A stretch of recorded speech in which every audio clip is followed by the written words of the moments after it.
Hello everyone, আসসালামু আলাইকুম। সবাই কেমন আছেন? আশা করি ভালো আছেন। আল্লাহর রহমতে আমরাও ভালো আছি। তো হচ্ছে কি সকালবেলা উঠেই হচ্ছে কি প্রথম কাজ আমার বারান্দার মধ্যে কতটুকু ফুল ফুটলো, কতটুকু কলি হলো, কতটুকু বড় হলো, মানে এগুলোই দেখি প্রতিদিন সকালবেলা।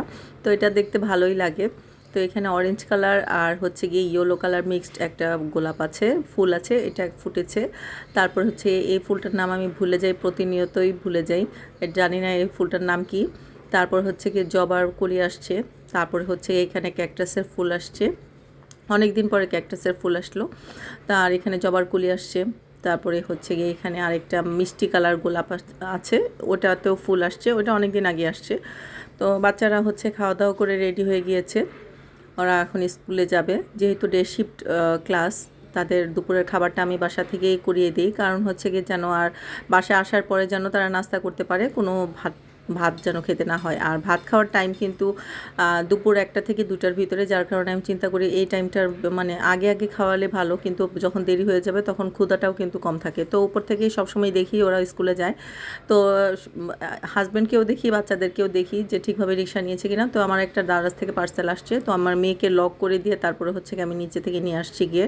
আর দারাজের লোকদের বলেছিলাম ওনারা উপর দিয়ে যেতে পারবে না। তো মেয়ের খাবার রেডি। তো সকালের নাস্তা হচ্ছে কি ওর একটা নুডলস আর একটা ডিম, এইটা হচ্ছে কি ওর সকালের খাবার। তো সকালের খাবারটা ও খুব এনজয় করেই খায়, তো আমার কাছে ভালোই লাগে। সব সময় বাচ্চাদেরকে দেখা যায় যে একরকম খাবার দিলে খুব আনইজি ফিল করে, খেতে চায় না, কিন্তু আমার মেয়ে কখনোই এটা করে না। তো সকালবেলা খিচুড়ি রান্না করেছিলাম, বাচ্চাদেরকে খিচুড়ি দিয়েছিলাম দুপুরবেলা। তো আমি চিন্তা করলাম একটু আচার দিয়ে খেতে ইচ্ছে করলো, যেহেতু এখন ডায়েট করছি। তো দুপুরে আমি রুটি খাই, মানে আটা রুটি যেটা, ওইটা খাই।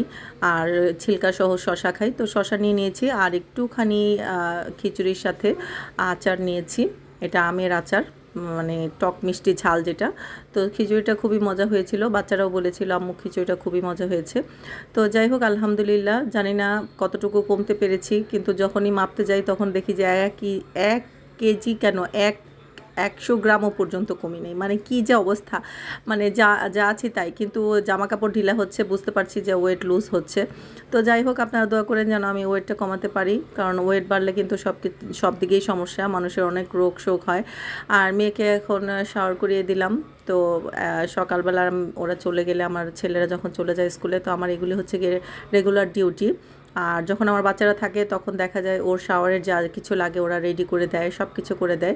আমার মানে হাতের কাজগুলো টুকিটাকি যেটা সামনে পাই না, ওটা ওরা এনে দেয়। আর ওরা চলে গেলে দেখা যায় এগুলো সব আমার একাই করতে হয়। তো যাই হোক, মেয়েকে রেডি করিয়ে দিলাম, মানে হচ্ছে গিয়ে খাবার দাবারের জন্য রেডি, মানে এখন দুপুরের খাবার খাবে। তো কতক্ষণ ও টিভি দেখবে, বারবার বলছিল আম্মু টিভি দেখবো, টিভি অফ করবা না, অফ করবা না। তো কার্টুন দেখছিল। তো এর মধ্যে আমি ওর খাবার রেডি করছিলাম।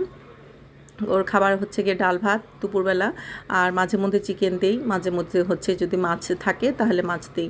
আর রেগুলার আমার ডাল রান্না করতে হয় আমার মেয়ের জন্য।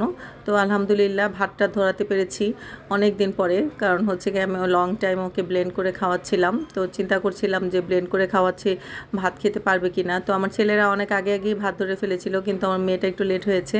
তো যাই হোক, আলহামদুলিল্লাহ। তো সবাই ভালো থাকবেন, সুস্থ থাকবেন। আল্লাহ হাফিজ।